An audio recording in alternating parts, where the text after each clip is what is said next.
Simplemente consideran la altura de agua, la batimetría, que es la elevación del fondo marino, y velocidades, dependiendo si estamos en versión 1D, una sola velocidad direccional, y si estamos en 2D, vamos a tener una por cada dimensión, ¿ya? Simplemente las ecuaciones lo que hacen es describir el comportamiento de la superficie libre del fluido.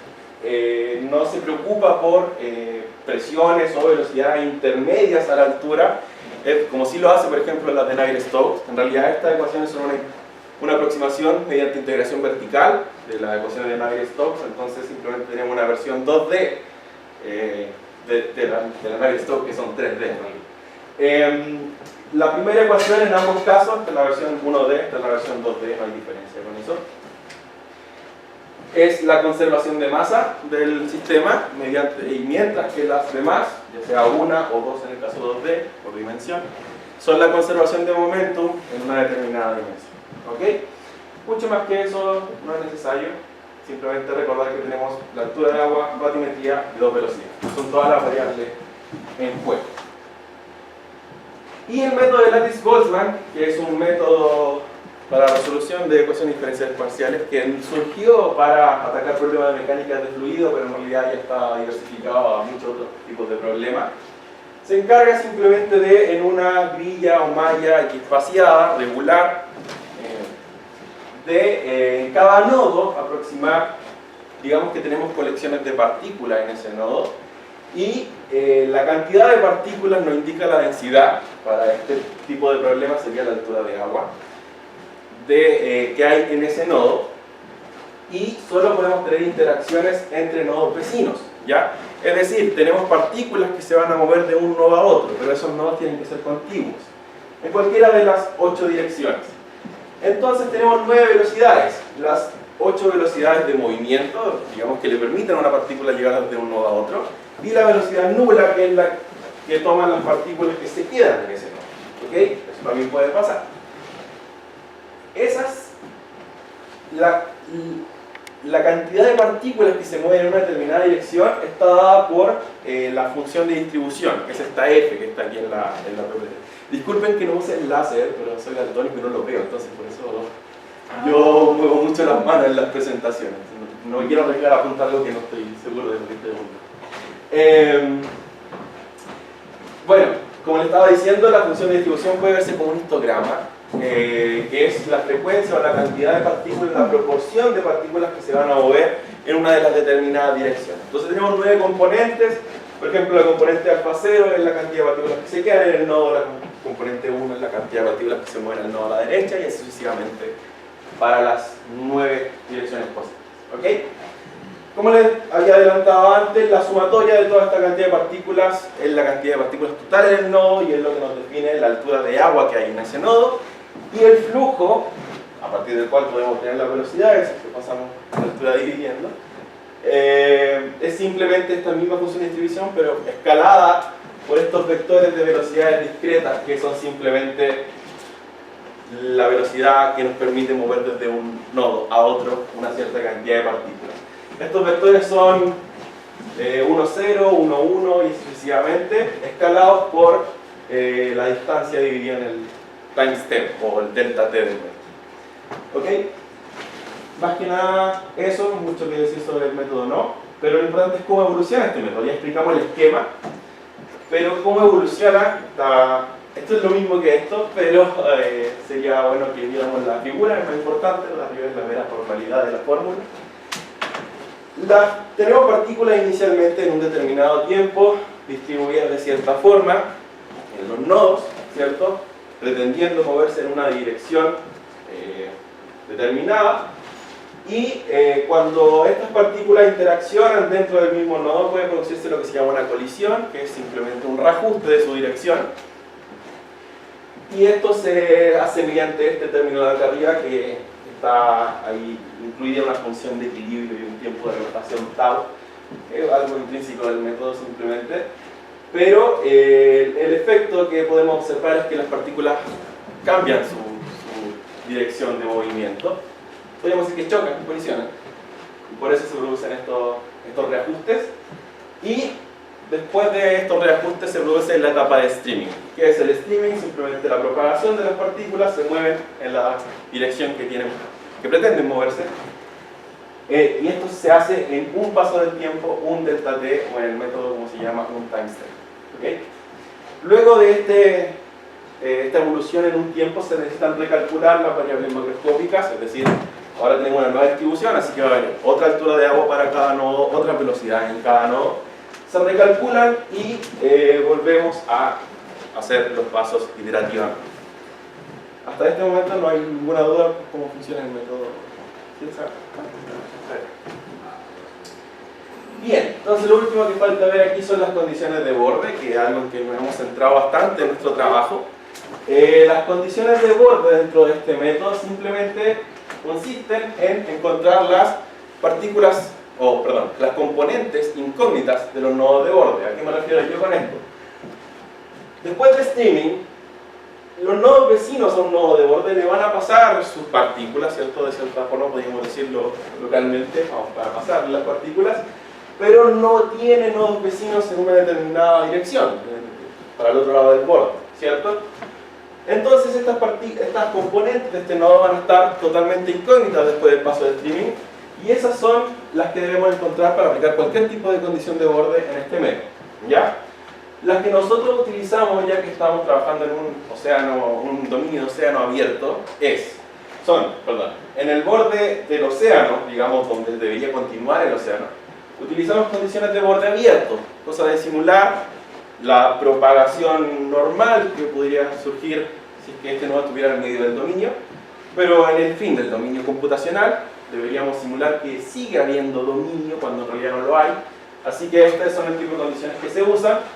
Esta adaptación de las condiciones que en realidad se llaman do nothing, que son un tipo de condición de Neumann, nosotros la propusimos para este método, para este sistema de ecuaciones, lo publicamos, ese fue nuestro primer artículo científico y fue muy bien aceptado, así que ese es el que estamos usando, está validado totalmente en este paper, que esto da todas las propiedades necesarias que se necesitan para resolver este tipo de modelos.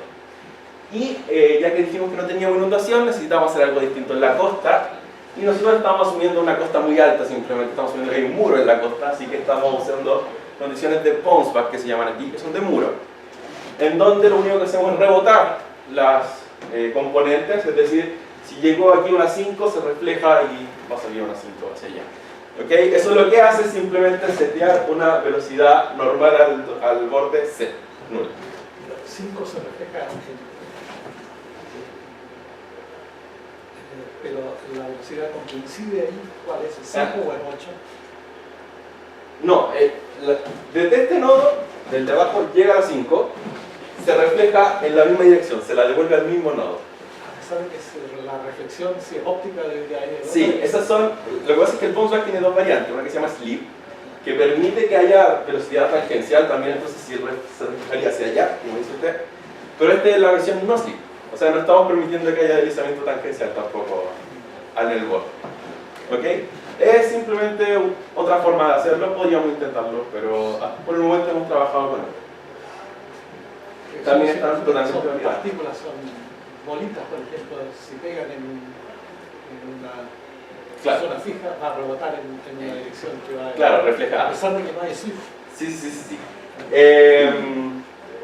Ese sería como el pensamiento físico común, pero son las versiones de slip. Es la versión slip. Pero esto es muy usado en este método y es simplemente para setear las dos velocidades nulas. O sea, tanto la tangencial como la normal. Es lo que nos permite. Y hasta ahora no funciona bien, pero podríamos cambiar y técnicamente debería seguir funcionando de la misma forma. ¿Tú modelas en la costa? ¿Tienes algún modelado en la costa? No, es simplemente... No es una recta, pero es escalonada por los nodos. O sea, si la costa es intermedia, simplemente van a ser los puntos internos. Claro, es escalonada en la máquina. De hecho, tenemos un diagrama, que es este de acá. Quizás no se va a entender muy bien por los colores. Esta sería la costa. Este es un ejemplo de la costa. Y esta es la parte inferior del dominio. Aquí está el corte, este es el fin del dominio. Aquí ya no hay nodos hacia abajo. Así que este sería nuestro borde OpenOcean, donde utilizamos las Open Boundary Conditions, las condiciones de borde abierto, y en la costa donde utilizamos las condiciones de Boundary. ¿Okay?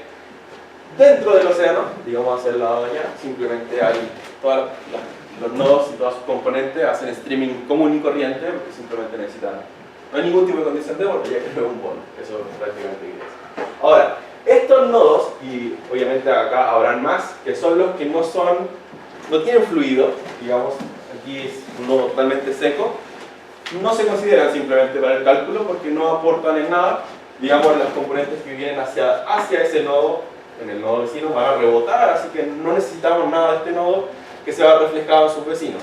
Ninguno de los nodos en la parte seca están incluidos en el cálculo, simplemente se excluyen. ¿Okay? Pero algo importante de este gráfico es que tenemos tres tipos de componentes. ¿Okay? Primera componente streaming, que son las azules, que son simplemente las que reciben nodos del vecino en la dirección contraria. Por ejemplo, esta componente de acá va a recibir las partículas desde este nodo, no hay problema con eso. ¿Okay? Las demás también, todas las azules. Tenemos este color que, si no me equivoco, es verde, en donde son componentes bounce back que van a rebotar. Entonces, esto de aquí va a ser igual a esto de acá va a ser igual a esto de acá, sucesivamente. Y tenemos las naranjas, que son las de local collision. En realidad esto es una colisión local. ¿Y a qué me refiero yo con esto? Son componentes, dos tipos de componentes en realidad, pero se pueden agrupar en la misma, ya que es la misma operación matemática.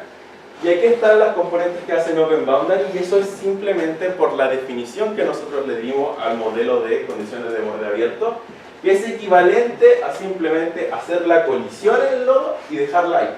No hay que pasarla, a eso me refiero. Es como hacer el paso de colisión simplemente y se deja. O sea, se actualiza, simplemente se actualiza la componente en una colisión local. Y este comportamiento se comparte con estas componentes de acá, que son como, yo les digo, tangenciales al dominio. En este sentido de que cuando hay una esquina, por ejemplo, no hay un nodo vecino de donde pueda recibir, ni de donde pueda fijar tampoco, porque la de aquí tampoco tiene un vecino. Así que estas dos componentes simplemente se actualizan, pero no tienen ninguna otra operación adicional. ¿Ok? Así que en realidad tenemos que encontrar tres tipos de componentes distintas, que son las de streaming, las de bounce back y las de colisión local. ¿Ya? Eso lo vamos a dejar para más adelante cuando veamos el análisis de rendimiento, pero vamos a poner esta imagen para poder recordar. ¿Ok? Vamos a pasar a introducción a CUDA, y quiero ver si es que se logra ver este video. Sí se puede. Que es un video que a mí me gusta mucho para ejemplificar o demostrar, digamos, visualmente lo que es CUDA. Creo que no hay audio, porque es PGA. Pero lo que hacen aquí son los cazadores de mitos, muy reconocidos eso. Este robot, al que ellos le llaman Leonardo, es el símil a una CPU. Entonces trata de pintar algo, pero tiene que hacerlo punto por punto, deberíamos decirlo de cierta forma. Y ahora sacan a Leonardo 2.0, que vendría siendo el equivalente a una GPU, ¿ok? Y bueno, aquí se ponen a contar y hacen algo un poco todo de tiempo, pero mientras le cuento, la gracia es que esto hace toda la pintura en paralelo, ¿ya? Cada uno de esos tubitos, y es lo que están explicando en este momento, va a impulsar su propia bolita de pintura hacia el lienzo o el objetivo, y todos esos tubos lo van a hacer en paralelo, ¿ok? Y esa es la principal diferencia entre una CPU y una GPU, ¿ok? Que la CPU hace las cosas de forma secuencial. Quizás podemos tener un cierto nivel de paralelismo en el sentido de que algunas GPU modernas vienen con una cantidad de cores, vienen con, no sé, creo que el i9 viene con 25 cores, algo así. Bueno, ahí está todo en paralelo. ¿Ok? Pero de todas formas el nivel de paralelismo que puede alcanzar uno con la CPU, aparte que está ocupada en muchos procesos del computador, es bastante reducido. ¿Okay? En cambio con las tarjetas GPU uno tiene este approach, este enfoque SIMT, Single Instruction Multiple Thread,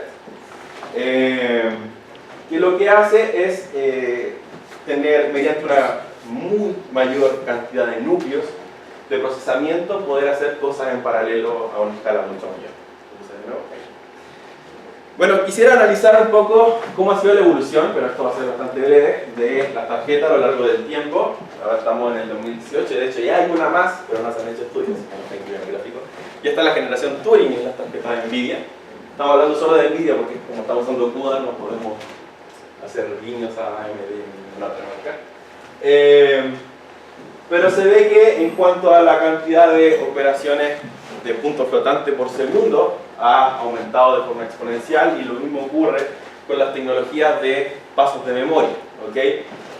Este salto importante en la cantidad de pasos de memoria se debe que a estas tarjetas, las nuevas, las Pascal y Volta, que han surgido en los últimos 3 años, incluyen memorias de tipo HBM2. Como ustedes sabrán, son mucho más rápidas que las GDDR-X que hay actualmente. La diferencia es la siguiente: la GPU en realidad no es una tarjeta gráfica. Está mal cuando hablamos, no sé, de una tarjeta, una 1080. Eso no es una GPU, es una tarjeta gráfica. ¿Okay? La GPU es el chip solamente que está incluido en esa tarjeta gráfica. Y aparte tenemos un circuito total que es una extensión de la placa madre, que es la tarjeta gráfica, y ahí se distribuyen las memorias GDDR-X, 5, 3. La gran diferencia con la HBM, que son las nuevas, es que esos bloques físicos de tarjeta están mucho más cercanos, casi adentro del chip de la GPU. Por eso la velocidad es muy, pero muy superior. ¿Okay? Ahora vemos cómo van evolucionando, y si quisiéramos saber dónde estamos actualmente en el CCTVAL, podríamos decir que estamos ahí. ¿Okay? Nosotros en el clúster del CCTVAL tenemos tarjetas K20M, son Tesla, son dirigidas a procesamiento y cálculo, no tienen permitido hacer rendering de imágenes, no son tarjetas para uso de desktop, por ejemplo, pero estamos en una versión, digamos, no puedo decir obsoleta, se sigue publicando con esta tarjeta y todo eso, y es bastante bueno su rendimiento, pero estamos muy atrasados en cuanto a la tecnología de punta, podríamos decir. ¿Ok? Disculpa, Vamos, ¿sí? ¿y acá en Chile hay algún otro laboratorio, tú sabes, con un clúster más? Yo sé que hay unas tarjetas Volta, pero no sé si es un laboratorio científico. Era en el Choa, creo. El profesor Patricio Catalán nos comentó. Creo que Choa tiene como... En el Choa tienen tarjetas más nuevas. Pero, ¿Cuánto cuestan esas tarjetas? $7.000. Apenas. Apenas. De hecho, yo en mi casa tengo una Volta. Me la gané. Pero es una versión de GeForce, es decir, rendería imágenes. Pero lo bueno es que no está destinada a juegos, está destinada a cálculo. Eso es de hecho, tiene la misma. Lo que se diferencia generalmente es que tienen GPU distintas, o sea, los chips internos son distintos. Pero la que poseo yo tiene el mismo chip que una Tesla de esa generación. Así que es bastante buena, es bastante buena. Estaría por aquí. Así que está bien. Esta cuesta 3.000 euros. Ok, sigamos. Bueno, ese es el estado actual en el que estamos. Y vamos a introducir brevemente, como les dije, aquí está la parte condensada, ¿qué es CUDA? Este es un ejemplo de lo que sería una tarjeta B100, ¿okay? Un chip, una GPU. La GPU se llama GB100, es la diferencia con la tarjeta original. Por ejemplo, la mía, que es una Titan B, también tiene una GPU GB100. Las tarjetas difieren, pero la GPU es la misma. Este es un esquema, casi como un time map. Y podemos ver que tenemos muchas secciones de esa forma. Vamos a hacerle suma a una, y esto es lo que se llama un Streaming Multiprocessor, o SM. ¿Okay? Que, bueno, aquí dice sum, pero en realidad es como la unidad indivisible, digamos, podríamos decir, que posee muchos núcleos, dependiendo del modelo. No voy a contarlos para este específico, no sería un dato relevante, pero dependiendo del modelo contiene muchos núcleos, cada uno preparado para hacer operaciones distintas. Tenemos, por ejemplo, de float de 32 bits, tenemos la mitad de núcleos de float de 64, tenemos para enteros y para tensor cores, que son estos que trabajan con 16 bits de precisión y son optimizados para aplicaciones de deep learning. ¿Okay? Pero este tipo, en especial este tipo de tensor cores o cores para deep learning, están incluidos desde Volta en adelante. Antes no los podemos encontrar. Los demás sí están en la mayoría de las tarjetas, incluso las que tenemos. ¿Existencia tiene algo que ver con han sido diseñadas en términos de cálculo tensorial? Yo no he estudiado mucho, ya que no lo he usado, no he estudiado mucho la parte, digamos, tecnológica detrás de estos Tensor Cores, pero lo que sé es que están optimizados para operaciones de 16 bits y que son para fmaps, o sea, multiplicaciones y sumas. O sea, multiplico dos números y le sumo. Ya. Esa es la forma. Yo te iba a preguntar, porque ahora hablan mucho de las TPU. Sí.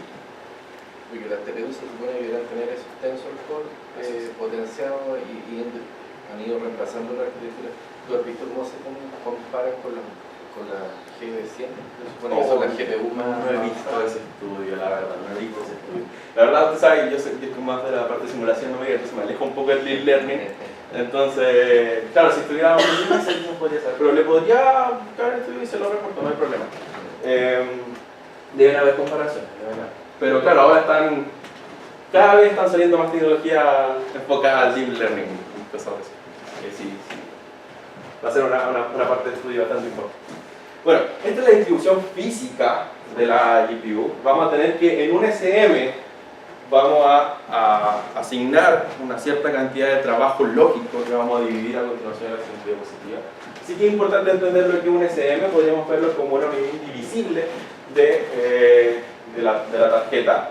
Y aquí tenemos como la distribución de todas las memorias internas a la GPU, porque hay tipos de memoria distintos, vamos a verlo también. Y los núcleos que van a trabajar al mismo tiempo para un determinado S. Distribución lógica, vamos a tratar de decirlo de la forma más simple posible. Desde ahora las funciones, una función en C por ejemplo, se van a llamar kernels. ¿Ya? Los kernels de CUDA son funciones de C, podríamos decirlo, pero que van a ejecutarse en paralelo. Vamos a asignarle una cantidad determinada de hebras en donde cada una de ellas va a ser una ejecución de ese kernel. ¿Ok? Y vamos a tratar de que sea lo más en paralelo posible. De todas formas van a haber secuencialidades. Por ejemplo, si tenemos más hebras que núcleos de la GPU, claramente va a haber un paso de secuencialidad intrínseco. Pero también vamos a ver que se produce secuencialidad de otras formas. ¿Ok? La gracia es que el kernel va a definir una cantidad de hebras. Estas son las hebras. Las hebras se agrupan en bloques y los bloques se agrupan en una grilla. ¿Ok? Todo eso se define al momento de llamar al kernel. Al llamarlo, no al definirlo. Es decir, yo puedo llamar dos veces a la misma función con distinta distribución de hebras. Por ejemplo, si tenemos una reducción de un arreglo y la queremos hacer de forma iterativa, o sea, reducimos a la mitad, sumamos de a 2, después sumamos de a 4, queremos reducir el número de hebras. ¿Para qué vamos a tener hebras que ya no vamos a usar? ¿Ok? Se puede ir cambiando el tiempo de ejecución, digamos, no el tiempo de compilación. Bien, esa es la distribución lógica que nosotros hacemos del trabajo y esto se va a asignar de la siguiente manera. Cada bloque va a estar asignado a un SM, que es lo que hablábamos recién. ¿Ok? No puede haber un bloque dividido en dos SM. Entonces, si por los recursos de un SM nosotros nos cabe la mitad, o sea, perdón, nos cabe un bloque y solo un bloque, pero nos queda, por ejemplo, un tercio de los recursos del SM, no podemos asignar entre ese tercio y el otro tercio de al lado otro bloque nuevo. No. Vamos a estar perdiendo un tercio. Entonces muchas optimizaciones se centran en ocupar al máximo o en un número que sea divisible para poder hacer un múltiplo, claro, de los recursos de este multiprocesador. ¿Ok? Y aquí tenemos los diferentes tipos de memoria que nos permite usar la GPU, que son de bastante importancia. Primero, la memoria de registro. Esto es simplemente los registros de assembly. Es algo interno a cada core, ¿ya? Así que eso es la memoria más rápida que hay en la GPU. Y tenemos la memoria compartida, que es la segunda memoria más rápida. ¿Por qué? Porque eso se encuentra dentro de cada SM, ¿ya? De cada streaming multiprocessor. Esa memoria es compartida por las hebras de un bloque. Es decir, yo, hebra 1, escribo algo en esa memoria, un solo dato, y ese dato pueden leerlo todas las hebras de mi mismo bloque. ¿Ok? Es bastante útil, pero para este caso de Lattice-Boltzmann no nos sirve, así que lo vamos a descartar, y es por el hecho de que este paso de streaming necesita interacción con el vecino. Y si yo asigno una hebra a cada nodo, sí o sí va a haber un vecino que va a estar fuera de mi bloque, así que no me va a servir funcionalmente. ¿Ok? Tenemos la memoria global, que es la memoria más importante de una GPU. ¿Por qué? Porque es la única que puede verse desde la CPU, en la cual las hebras pueden inscribirse. ¿ok? Estas tres memorias, global, constante y textura, todas están en la memoria RAM de la GPU, de la tarjeta gráfica, ¿ok? Están fuera de la GPU. Pero constante y textura son solo de lectura para las hebras. O sea, están optimizadas para ciertos tipos de acceso que me van a permitir que las hebras lean más rápido los datos, pero yo no puedo escribir con una hebra en ellas. Entonces yo, para guardar los resultados de un kernel, sí o sí tengo que usar memoria global. Y esa es la única memoria por la que voy a ir pasando datos a la CPU de vuelta, o el resultado de mi algoritmo. ¿Eso es del mismo tamaño? No, la memoria constante está limitada, generalmente actualmente está en los 64 kilobytes. Son para simplemente, esa está optimizada para datos que todas las hebras de toda la aplicación van a leer. Y todas van a leerlas muchas veces, entonces tiene un caché especial, esa es la idea. Entonces el dato se trae, se hace un broadcast a toda la hebra y eso funciona muy bien. La memoria de textura sí, es exactamente lo mismo que la memoria global, pero uno le pone, de hecho se definen igual, de la misma manera, pero uno le pone un tag de textura, como decir, se liga con una referencia. Y eso permite otro tipo de acceso, que es cuando los accesos son como semi-aleatorios, pero tenemos como un arreglo 2D y tenemos una cercanía espacial en ese arreglo. Para ese tipo de acceso está optimizado, ¿okay? Mientras que la memoria global es simplemente de lectura y escritura, pero también está optimizada para un acceso en específico, que lo vamos a ver más adelante cuando veamos la optimización. Bien, y los principales desafíos que se enfrentan cuando uno trabaja en CUDA son tres, ¿ok? El primero de ellos es la regularización, que refiere al hecho de que uno siempre va a querer que las hebras hagan una cantidad de trabajo equivalente. ¿Por qué? Porque el bloque completo no va a terminar su trabajo mientras cada una de sus hebras termine. Entonces, si todas las hebras no se demoran nada, pero hay una que se demora mucho, el bloque completo se va a demorar toda esa cantidad y no va a soltar los recursos ocupados hasta que esa hebra termine. Y si esta carga de trabajo podríamos haberla distribuido entre las demás hebras, tendríamos un comportamiento mucho mejor, ¿ya? Entonces, por eso queremos que todas las hebras trabajen prácticamente lo mismo.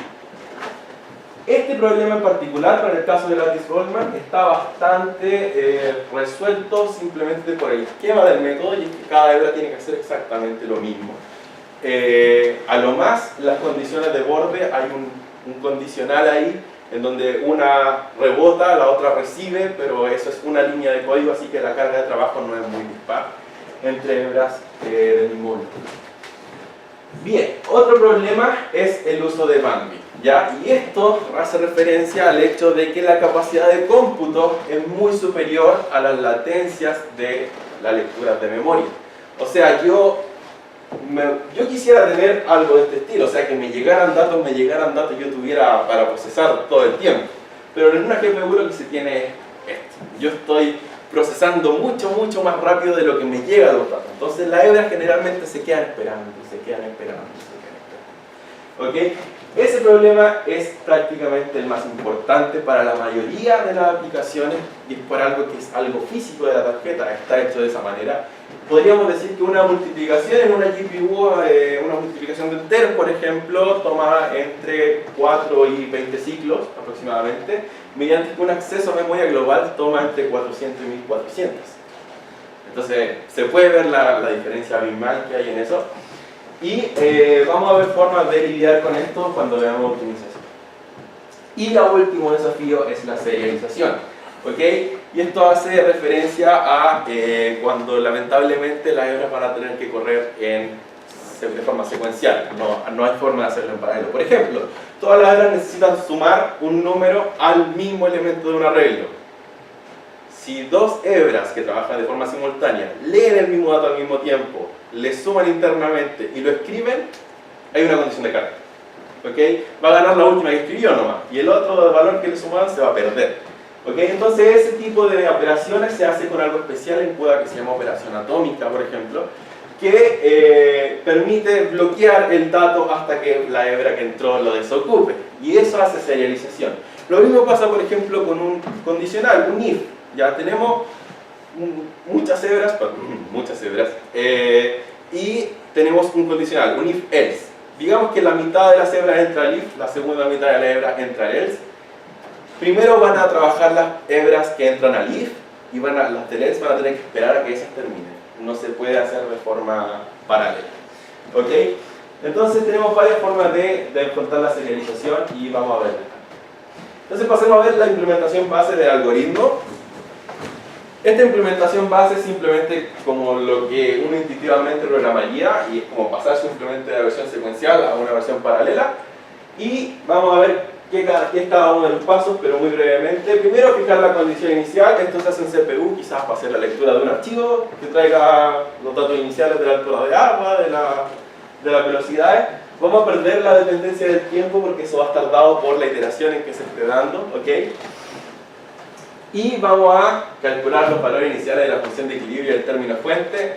Esto lo puse por mera formalidad, no me interesa que lo entendamos, es una fórmula bastante compleja, pero en realidad es simplemente para cada componente hay un valor distinto de esta función, ¿ok? Inicializamos f, que va a ser la función de distribución, esta que van a ir pasándole a los vecinos, y en el tiempo inicial solamente se hace igual a la función de equilibrio, solo en el tiempo inicial, después se va autoajustando. Y aquí empezamos el ciclo, ¿ok? El ciclo, primero vamos a hacer colisión. Fíjense que tenemos un F1, esto lo voy a explicar un poquito más adelante, pero ahora piensen que es un F normal. Es simplemente aplicar la colisión y sobreescribir el valor en ese mismo arreglo, ya que es una operación local, cada componente puede sobreescribirse sin problema, ¿ok? Pero en el streaming, ahí tenemos un pequeño problema, y es porque las hebras tienen que escribirle al vecino el valor que le están pasando, ¿ok? Y es por eso que tenemos F1 y F2. ¿Por qué? Porque tenemos una condición de carrera. Si esta hebra intenta leer este valor y le escribe a este, antes de que esta hebra lea ese valor, si este fuera el mismo arreglo, el valor que lee ella ya ha sido actualizado por la de al lado. Entonces no es algo que desearíamos. Por eso se hace esta técnica de double buffer, que lo que hacemos es simplemente tener uno de lectura y uno de escritura y después hacemos un swap de vuelta, ¿ok? Pues tenemos un F2 y un F2. Condiciones de borde son simplemente dos kernels distintos, uno para las componentes de colisión local, que es simplemente actualizar su valor. Como ya habíamos hecho colisión y habíamos reemplazado el valor en este arreglo, simplemente pasarlo tal cual al nuevo. Y las componentes de bounce back, que tiene que hacerse una vez que ya hayan pasado todas las anteriores, es simplemente hacer el rebote, ¿ok? Dada la distribución de las componentes, resulta que para este número de componentes el más 2 es su opuesto, mientras que para este el menos 2 es su opuesto, así que se puede implementar fácilmente mediante una indexación. Se podría cambiar en el caso de los rebotes. Exacto, no habría problema, se podría cambiar eso. Después tendríamos el swap, que es simplemente ya saldamos las condiciones de carrera, así que simplemente lo devolvemos al original, para la próxima iteración seguir trabajando con lo mismo. Pero vamos a ver que esto claramente no es eficiente, de hecho muchos de ustedes ya podrían decir, bueno, no es necesario hacerlo. Es una de las optimizaciones que vamos a discutir. Y después tenemos el cálculo de las variables macroscópicas, como la suma, el flujo, ¿cierto? Y volvemos, me perdí una PPT, pero, no me perdí, porque cuando era también se marcó este, que es el mismo kernel, porque recalcular la función de equilibrio y el término fuente es simplemente la misma operación, así que simplemente se llama el kernel. Bien, entonces vamos a ver la optimización. Primera optimización, vamos a atacar el uso de bandwidth, ¿ok? ¿Qué podemos hacer? La gracia es que, y para esto tengo que introducir el concepto de warp. Un warp son 32 hebras que hacen una ejecución en paralelo, ¿ok? El bloque en realidad se divide en warps, ¿ya? Por eso es importante que los bloques siempre sean múltiplos de 32, tengan un múltiplo de 32 hebras para que se dividan en warps completos, ¿ok? La gracia es que el SM va a tener su bloque que fue asignado a ese SM y vamos a dividirlo en 32 hebras y en esos grupos de 32 hebras llamados warps van a ir trabajando en paralelo y van a ir cambiando. Si por ejemplo llega un warp, hace una instrucción, después llega el otro y hace la misma instrucción y sucesivamente. ¿Ok? Vamos a ver lo que es un acceso de memoria coalescente, y esto es totalmente referido a lo que es memoria global, y por eso antes me había saltado el tipo de optimización que hay que hacer con esa memoria, y es el siguiente. Yo puedo acceder en una sola transacción de memoria, es decir, una sola lectura, con 32 hebras a una palabra de 128 bytes. Es decir, 32 puntos flotantes de precisión simple, por ejemplo. ¿Ok? Si fueran puntos flotantes de precisión doble, voy a tener una palabra de 156 bytes, y simplemente van a ser 2 transacciones de memoria, ¿ok? El número de transacciones de memoria está limitado al número de palabras que necesito leer. Entonces, si es que nosotros tuviéramos un acceso alineado, es decir, todas las hebras leen un dato dentro de esa palabra de 128 bytes, que empieza a contarse desde el primer elemento del arreglo, por si acaso, las 32 hebras van a obtener sus datos en una sola transacción de memoria. O sea, hay que pagar una sola latencia de acceso, ¿ok? Mientras que si los datos no fueran alineados, por ejemplo, tuviéramos un offset de acuerdo al ID de la hebra con respecto al elemento que lee, y si se fijan, cada hebra lee el elemento de al lado en el arreglo, vamos a pasarnos a otra palabra. Este dato que va a leer la última hebra está en otra palabra, así que vamos a tener que tener 2 transacciones completas. O sea, la palabra completa de 128 bytes se va a cargar solo para que esta hebra pueda leer ese dato, ¿ok? Y hay que pagar una segunda latencia completa de acceso a memoria coalescente. Ahora, no solo pasa cuando tenemos corridos los índices, sino también, por ejemplo, cuando las hebras quieren leer cada ciertos datos. Este, por ejemplo, sería el caso de precisión doble. Claramente un dato de precisión doble ocupa 2, digamos, cubitos o cuadraditos de 4 bytes. Así que tendríamos que hacerlo de esta forma y por eso se ocupan 2 transacciones de memoria. Pero imagínense que son datos de precisión simple, cada uno es un dato, pero las hebras leen cada 2. También es ineficiente, ¿ok? Tendríamos que hacer 2 transacciones de memoria, cuando de todas formas vamos a estar leyendo 32 datos. ¿Ok? Y este es el caso que generalmente se da con la versión intuitiva de Lattice-Boltzmann. ¿Por qué? Porque lo que uno hace es guardar los datos en una manera que se llama Array of Structures. O sea, yo defino una estructura para un nodo, digamos todos sus componentes desde la F0 a la F8, esto es un nodo. Y le llamo estructura del nodo 1. Para el nodo 2 tengo otra, para el nodo 3 tengo otra, y sucesivamente, y tengo todos los nodos guardaditos. ¿Ya? Esto es un arreglo de los nodos, y cada nodo es una estructura, entonces es un arreglo de estructuras. ¿Todas las estructuras tienen el mismo tamaño? Sí, todas tienen 9 elementos, que son las 9 componentes.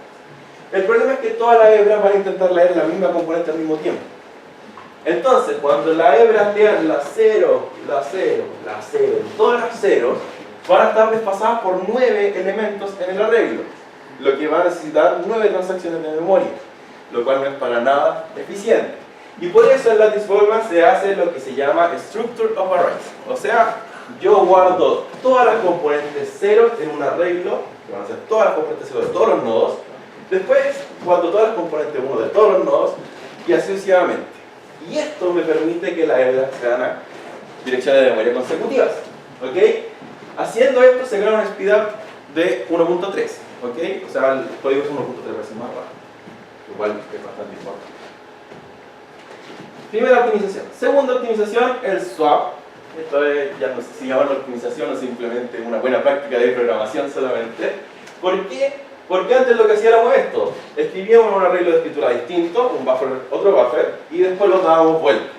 ¿Ya? Ahora lo que hacemos es eliminar eso y simplemente en las iteraciones pares del método leemos desde el azul y escribimos en el naranjo, pero en la siguiente iteración vamos a leer desde el naranjo y escribir en el azul. O sea, simplemente dar vuelta a los punteros de las direcciones de memoria, lo cual es mucho más eficiente. ¿Ok? Esto es un speedup de 1.15, lo cual debió haber sido así desde el principio para un buen programador. Pero, claro, son cosas que a uno de repente se le pasan, así que lo incluí de todas formas. ¿Ok? Y esta es la más importante de todas, que es el LVM pool. ¿A qué se refiere con pool? Nosotros habíamos dicho que cada hebra lee su propio dato y cuando se lo quiere pasar al vecino por streaming, se lo escribe al vecino. Ahora vamos a hacer al revés. Las hebras van a leer desde el vecino para escribirse a sí mismas. O sea, en vez de estar empujando sus datos hacia sus vecinos, van a estar trayéndolos ellas mismas desde sus vecinos. Así se va a hacer el streaming. ¿Ok? Eso nos permite lo siguiente.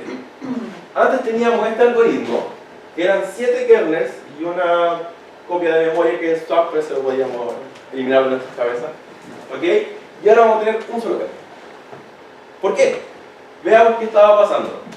Yo necesitaba que, por ejemplo, al hacer la colisión, yo asegurara que todas las hebras terminaran de hacer la colisión para poder pasar a mis vecinos, porque si no, no estoy seguro de que ya actualizaron su valor.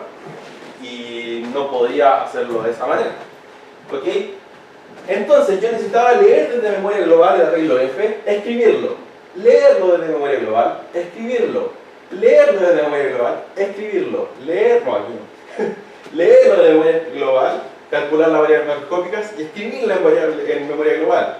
Leer la variable macroscópica de memoria global y escribir la función de equilibrio y el source en memoria global. Y esos son muchos accesos a memoria global, que es la memoria más lenta de la tarjeta. ¿Ok? En cambio, con esta nueva estructura, que el único cambio, aparte de que en vez de empujar, sino que vamos a traer los componentes, la colisión se deja al final en vez de al principio, y vamos a hacer lo siguiente: en variables locales dentro del kernel, yo calculo el término fuente, hago mi streaming, o sea, traigo las componentes de mis vecinos en variables locales dentro del kernel, registros. Yo actualizo con condiciones de borde las componentes que lo necesiten, calculo variables macroscópicas locales, calculo la función de equilibrio con estas variables macroscópicas locales, calculo la colisión con mi función de equilibrio local, y lo único que tengo que hacer es escribir al final las componentes coalicionadas para que en la próxima iteración el streaming pueda leer y pasar. Entonces todo esto es un solo kernel y me estoy ahorrando mínimo 20 accesos de memoria global, que son lentísimos. ¿Okay? Esto es un speedup de 2.33, o sea, ya es más de 2 veces, más de la mitad del tiempo, menos de la mitad del tiempo que se demoraba original. ¿Okay? Este es el esquema más, la optimización más importante en Methodology Solvman, porque ataca a todo lo que es el manejo de memoria. ¿Ok? Y con esto ya queda saldado ese tema. Así que vamos a ver finalmente un análisis de rendimiento de la integración de las condiciones de borde del método, que es lo único que nos faltaba ver, porque aquí es donde se incluyó el tema de serialización. Porque este punto es el único que a mí me hace necesario tener un if.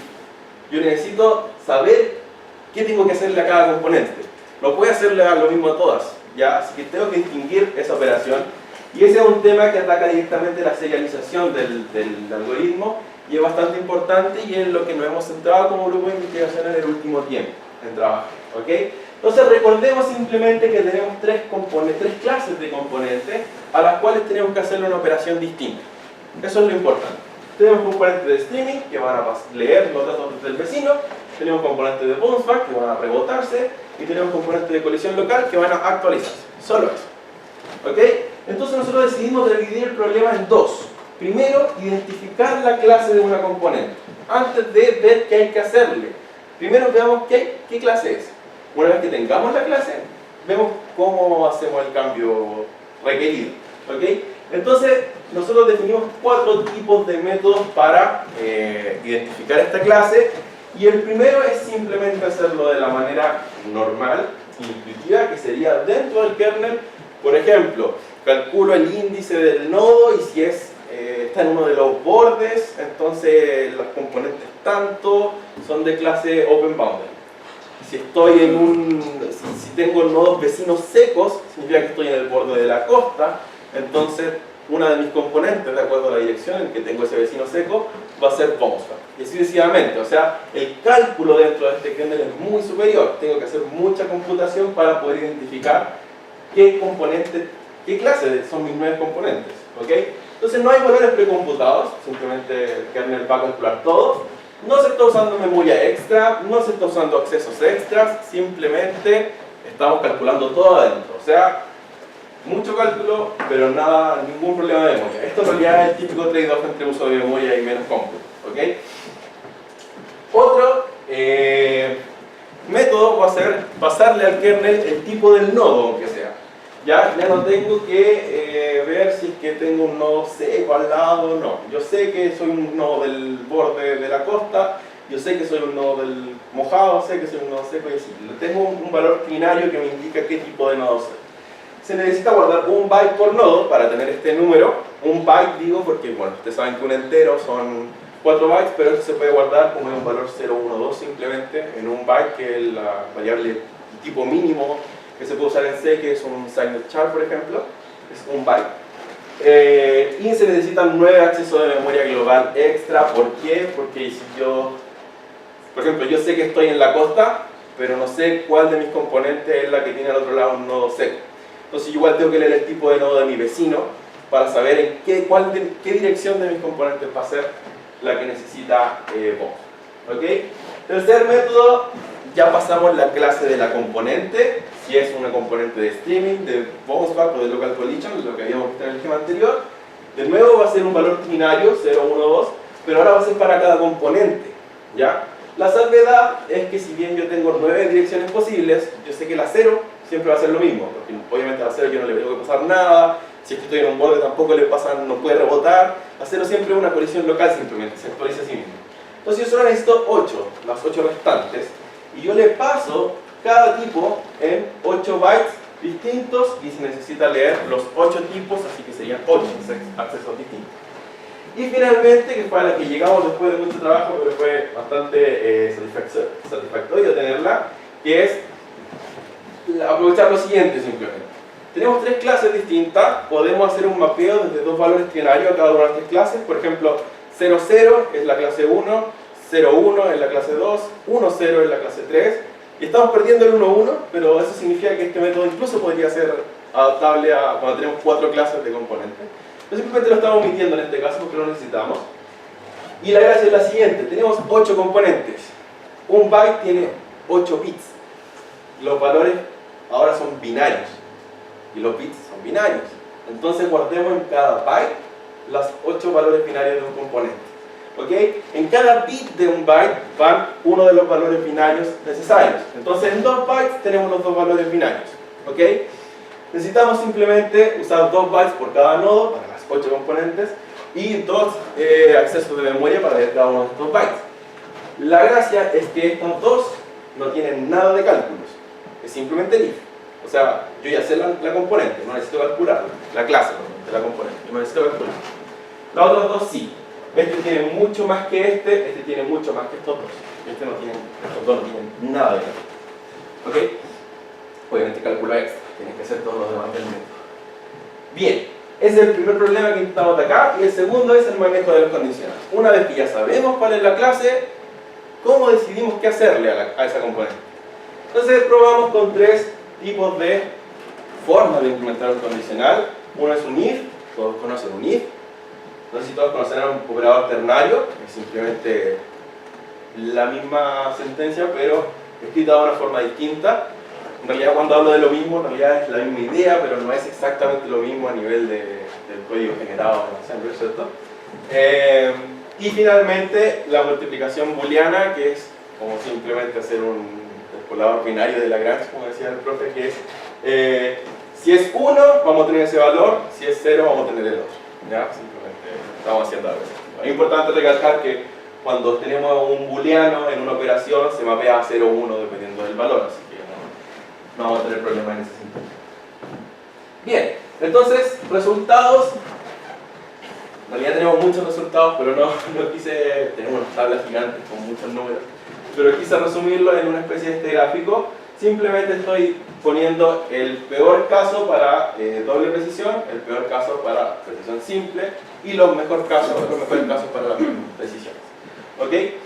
Vemos que los mejores siempre están con el método I4.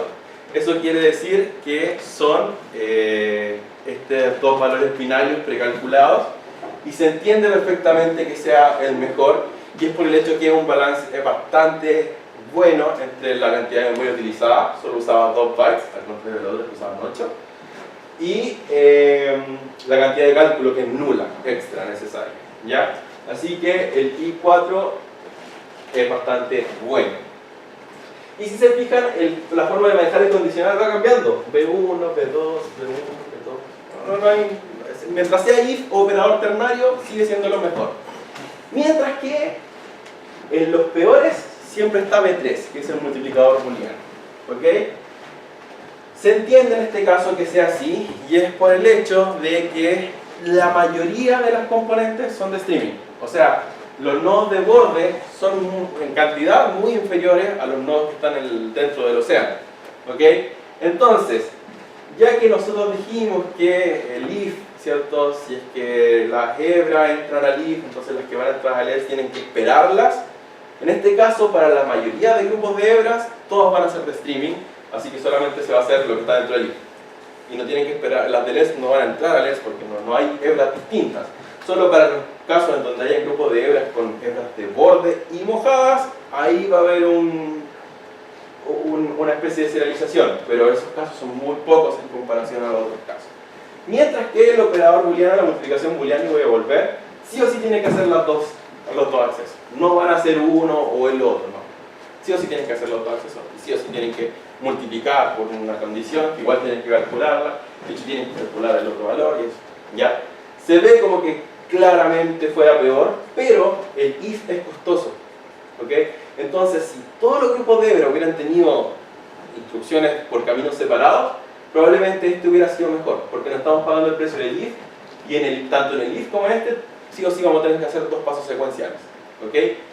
Pero en este caso, como les digo, la mayoría de los grupos de hebras trabajan de la misma forma, porque la mayoría son nodos mojados que hacen solo streaming, así que obviamente estos dos fueron los mejores. Estos son los resultados en la K20M, son los que tenemos aquí en el C7BAR. Vamos a ver resultados también en K40M, que es una generación superior, que están en Estados Unidos, en Virginia. También tenemos resultados en una K80, que son un poquito superiores. No se preocupen por ver la diferencia, no se nota tanto, después vamos a ver un gráfico que los pone los tres. Y tenemos también, de hecho teníamos la opción de hacer volt de periodo Pascal, una generación anterior dos generaciones anterior a la actual, pero no estaban desocupadas, así que no pudimos traerla. Pero sí tenemos la B100, que es las voltas, las penúltimas, digamos, que están en la vanguardia todavía. Y lo importante es lo siguiente: en todas, no quiero detenerme en cada uno, pero en todos, siempre que tenemos I4 es lo mejor, y siempre que tenemos B3 es lo peor. Eso es lo importante. ¿Ok? Y aquí tenemos la comparación entre tarjetas. ¿Ok? Las K20, anda por ahí con las K80 por lo menos. Las K40 sí o sí. El problema de las K80, y porque ustedes dirán es superior, pero aún así es un punto inferior, es más reciente, pero es inferior a las K40. El tema es que es más reciente y lo vendieron como un producto nuevo, porque lo que hacía esta tarjeta era venir con eran como dos tarjetas en una, físicamente. Ese era el producto que a uno le vendían. ¿Okay? Pero cuando uno trabaja con una sola GPU, uno trabaja con una mitad de esa tarjeta. Y eso no es superior a la anterior. Entonces, como producto comercial es más reciente, uno tiene más posibilidades si es que trabaja con multi-GPU, porque puede trabajar con las dos comprando una sola tarjeta, en vez de andar comprando dos K40 va a poder trabajar con dos GPU. Pero cuando uno trabaja con una sola GPU, a pesar de ser más reciente como producto, es inferior en cuanto a capacidad de cómputo. Un poco mejor el rol de precisión. Sí. Eso se ha ido mejorando claramente. Cada vez la precisión ha alcanzado un poquito más al total. Pero digamos, la memoria que traía esta tarjeta, la cantidad de núcleos que traía cada uno de los GPU no era superior a la anterior. Ese era el problema. Bien, pero podemos ver el salto, ese era el importante, el salto abismal con respecto a la ¿ok? Cabe destacar que el peor de los de float, de 32, es mejor que el peor de los, el mejor de los dobles, de los de 64. Pero por casi nada, y no es un resultado que nos afecte mucho, porque generalmente nosotros vamos a trabajar con una o la otra, ¿ok? Así que no hay problema. Pero podemos ver que es más de, uno podría asumir, ya, estoy trabajando con el doble de bytes por dato, así que voy a tener la mitad de eficiencia, pero no, es superior a la mitad, por si acaso, el caso de doble precisión.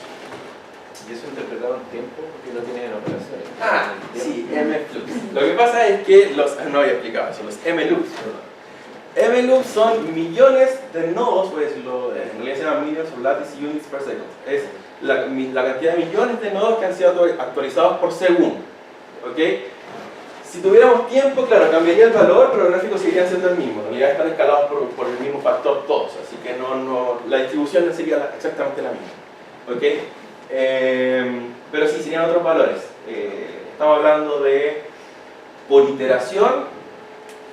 Aquí se demoraría para esta cantidad de nodos aproximadamente 40 milisegundos, no, perdón, 4 segundos, y este se estaría demorando aproximadamente 2 milisegundos. Es bastante no, y este es el dominio más grande, por si acaso, de los que están acá. ¿Okay? Pero para este caso, la vuelta se demora 100 microsegundos. Para 40 veces. Una cosa impresionantemente rápida. ¿Okay? Eso, de hecho, este es como ya el jugar con llegar al tope de la memoria de las tarjetas. Por eso estamos como explotando al máximo. Y bien, como conclusiones, ya he llegado al final, no sé cómo estoy con la hora. Bien. Bueno, se ha desarrollado un modelo que ya fue validado anteriormente y es eficiente para resolver este problema. Se han estudiado y aplicado bastantes optimizaciones que están en el estado del arte y que se han hecho, digamos, de forma personal también, o tanto el grupo de investigación que estoy hablando, que nos permite afrontar estos desafíos de los que hablábamos. Se han analizado distintas formas digamos, 12 formas distintas, porque son 4 y 3 métodos que cada uno se combina, de integrar estas condiciones de borde a este kernel unificado del que hablábamos, del esquema del mempool, y pudimos concluir de que al usar multiplicación booleana siempre va a ser la peor performance, mientras que el if y el operador ternario generalmente dan resultados similares. Y por otro extremo, o en el otro caso, digamos, la identificación de clase, fuimos capaces de encontrar un buen trade-off entre la cantidad de memoria y la cantidad de cálculo y la cantidad de accesos que permite una eficiente identificación de estas clases.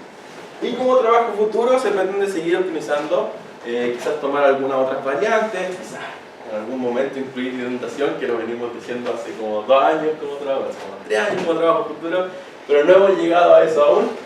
Pero seguir trabajando en esto sin lugar a dudas.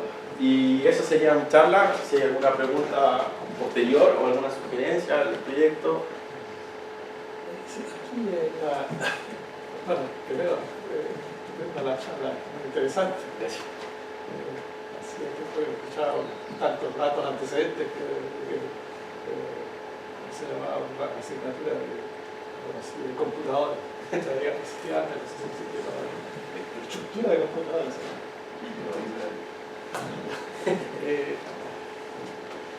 Aquí ustedes manejaron varias técnicas computacionales a partir de...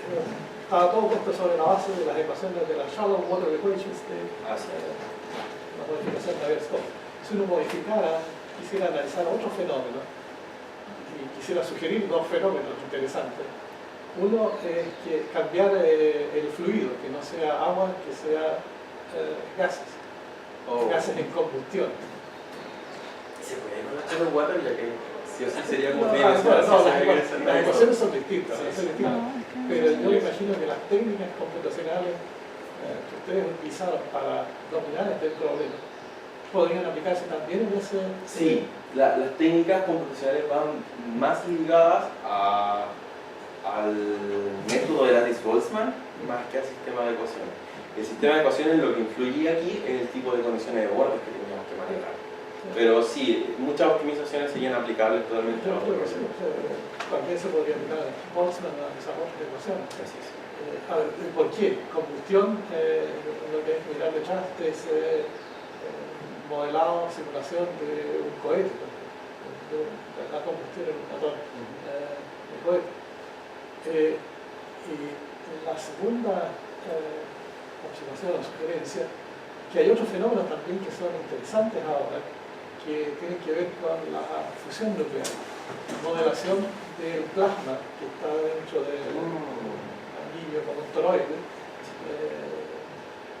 Yo creo que de nuevo las técnicas que ustedes desarrollaron podrían aplicarse a esos problemas. Por ejemplo, los fenómenos de flujo de gases vienen de Courant Institute, hace como 20 años, 30 años desarrollaron eso, pero tenían malos computadores y ahora podría hacerse mucho mejor. Un señor que se llama Friedrich, ese tiempo, Kathleen Moravitz, hicieron muchos desarrollos interesantes y siempre quedaban parados por eso, las capacidades